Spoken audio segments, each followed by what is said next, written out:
to tie some of that with sales in the next segment, okay? But right now, I just want to give you some basic sales, because are we all in selling, yes or no? Yes. We're all in selling. The Bureau of Labor Statistics came out with an interesting number in 2012. It says 1 out of 9 people employed today in the United States is in sales. 1 out of 9. Interesting. Which begs the question, what about the other 8 out of 9? Well, they studied the 8 out of 9. And they analyzed what they did on a daily basis. And guess what they found out? That 40% of their time is spent doing what? Selling, on influence and persuasion. So we're all in the game of selling, yes? Yes. All right, beautiful. Let's talk some stuff here. Would you agree that today's client is concerned about the economy? Yes. Concerned about their job, concerned about inflation, concerned about debt, right? They're also less optimistic, less willing to take risks, less willing to buy, and also less willing to spend more than is necessary. Yes or no? Yes. Now, here's the thing. A lot has changed in the market, especially in the consumer buying behavior, how people buy today. What changed in the market? What was the big disruptive technology that caused buying behaviors to change? Give it to me. Yeah, not trying to trick you. That right there.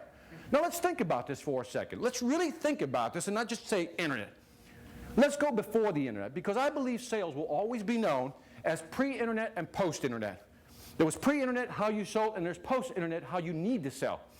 Pre-internet, let's go back. Back in the day, rewind the clock, no internet. You're driving your car.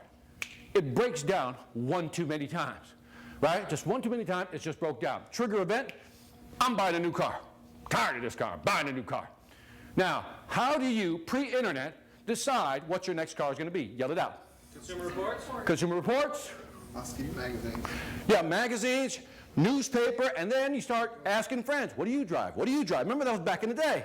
And then what do? You go to the dealership. Now, let's assume, let's put a number on this. On average, you would spend 2 to 3 hours on a lot with a car salesman, right? Or car saleswoman, right? Doesn't matter. Those 2 to 3 hours are what? Time you're going to spend. Now, let's assume that knowledge-wise, you only have about 10%. Because you looked at maybe Consumer Reports, maybe asked a few people, but you don't have a lot of knowledge yet, right? So when you go to the dealership, you've narrowed down the brand, the mark, but you still need to know what? More. Now, if it's let's say it's a 2-hour conversation, then now the salesperson, be the salesperson now, you now have 2 hours to spend with the customer. And you have 2 hours to position yourself as an expert. You have 2 hours to build that rapport. You have 2 hours to really allow them to make a decision, but pull them along in a certain way. In other words, you have that time to influence their decision-making process, because you have how many hours? 2 hours. Fast forward life. Post-internet, now we have the internet, driving my car, everything's cool, car breaks down one too many times, trigger event, I need a new car, what do? Go on the internet. Go on the internet. What am I looking for? Information, right? And so what type of data would you look for? Give it to me. Yell it out. Reviews? Mileage. What are some of the big decisions you got to make? The big decision, new or used, right? New or used. Then cost. What models? You're looking at, then you look at Edmunds.com, you go to CarMax, see what's there, right? You look at the Blue Book value, you look at mileage compared to price. When you walk onto that lot, now, do you want a relationship with that salesperson, yes or no? No. No, you want a what? Your car. Yeah, a car. That's what I want, Victor. You want, at this point, you want a transaction. Am I right? Yes. Come on. I don't want to talk to you. I don't care who you are. Right? So now think about it. Now I'm walking onto the lot, now with 10% information in my head. Today's consumer, put a number, just a reference point, is now walking on the lot, well, let's say 85, if not 90% of the information they need, if not more, to make a decision. You're the salesperson.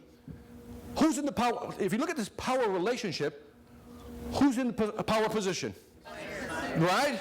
Now, so how do you, as a salesperson, shift the power dynamic? How do you do that? Because today's consumer is more informed. Listen carefully to these numbers. The average consumer will research 10 sources of information before they contact you. 10 sources of information before they contact you. One study showed that a buyer, before they contact you, is 50 to 70% into the buying process. Think about that. So they're more into the buying process. They know they've checked out a lot of information. So if all you do is take an order, then you're just order taking. But how do we shift the power dynamic?